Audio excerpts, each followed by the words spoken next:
Hi, you've reached Cindy Smith at cindysmithphotography.com. This is part 2 of an episode of trying to get our photographs to a consistent size for matting. So follow part 1 to see how we framed out this image and how you can frame out all of your images so that they have a consistent border around them. The purpose being that if you take your photographs to someone to mat, if you have a consistent opening for all of your images of that size, then they will be able to set up their jig in a much more efficient manner. And that will not only save you time, or them time, but you money. So we've set up these guides, and the only thing left we have to do is to drop in a copyright for it. So what I'm going to do is I'm going to go File, New, and we're going to create a page for a copyright. It really doesn't really matter about the size. And in that, we are going to come over to the Custom Shape tool, which is at the bottom of the Custom Shape menu right here. So Custom Shape tool. We're going to make sure that our fill stroke is black, and we're going to come over to this to the options bar and choose a copyright symbol. If you don't see the copyright symbol, just scroll down in your menu until you find it and click on it. Now we're going to drag it out, and it's going to fill with black, and we're going to enter it. We are going to keep all of our text on a different layer so that it's all editable. So we're going to come here and we're going to get the text tool. We're going to start with a 24-point text. We have the little bar around our image so we can start new. And I'm going to do 2014 and move this into place.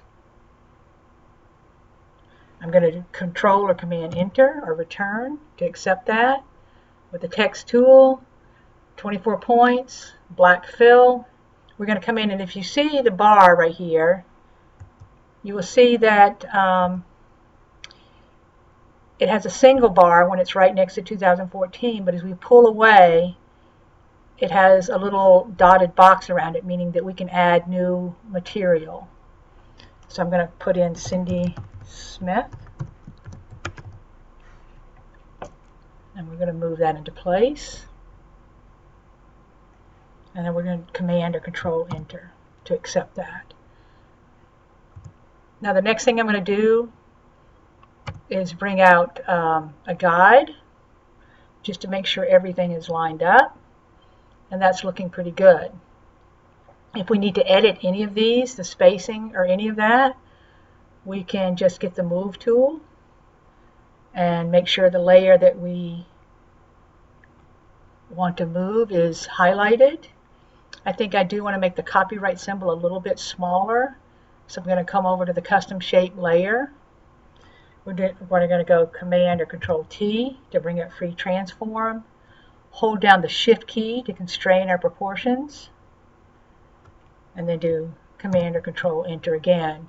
And once again, with the Move tool, we're just going to move it closer to our image. And we're going to accept that. Now, while these layers are highlighted, I'm going to shift click on them, and I'm going to link them together so that they'll all move as one unit. We have a white background layer which we are going to get rid of to have a transparent background. So I'm going to Option or Alt click on this little lock icon and drag this to the trash. And now we have a nice transparent background. I'm going to free transform this to get it just, whoops. I'm going to press Escape, sorry about that. We're going to free transform this down just to get a smaller file size, so it won't really matter because it's going to be a PNG.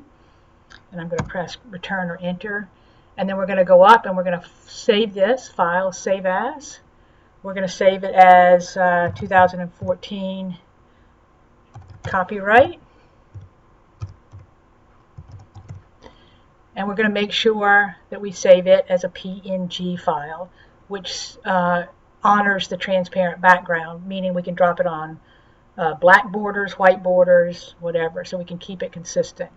Now I've already saved this out to I've already saved this out to my desktop, so I'm just going to cancel this. But you can create a folder on your desktop, which you can use over and over again and drag into your image. So I am going to take the 2014 copyright that we just made, and I'm going to drag it in. And as you see, it looks quite big, so I'm just going to scale it down. I did Command T, or free transform. I'm holding down the Shift key to constrain it, and I'm going to come here and drop it into place. You don't want your copyright symbol to be too big. You want it to be visible, but you don't want it to overpower your image. And now we have a consistent copyright, Antelope Canyon, Page, Arizona, in 2014. Now if we want, because we have these guides here, and we have the copyright layer, we can just move this so that it's consistently on this border and on these guides. Command or Control 0 to zoom out, and our image is ready to save, and we can reuse this copyright and these border guidelines over and over again. So thanks for stopping by, and if you want to see any of my other work, please stop by at cindysmithphotography.com. You can read my blogs, and you can follow my videos on YouTube. Thanks a lot, and bye for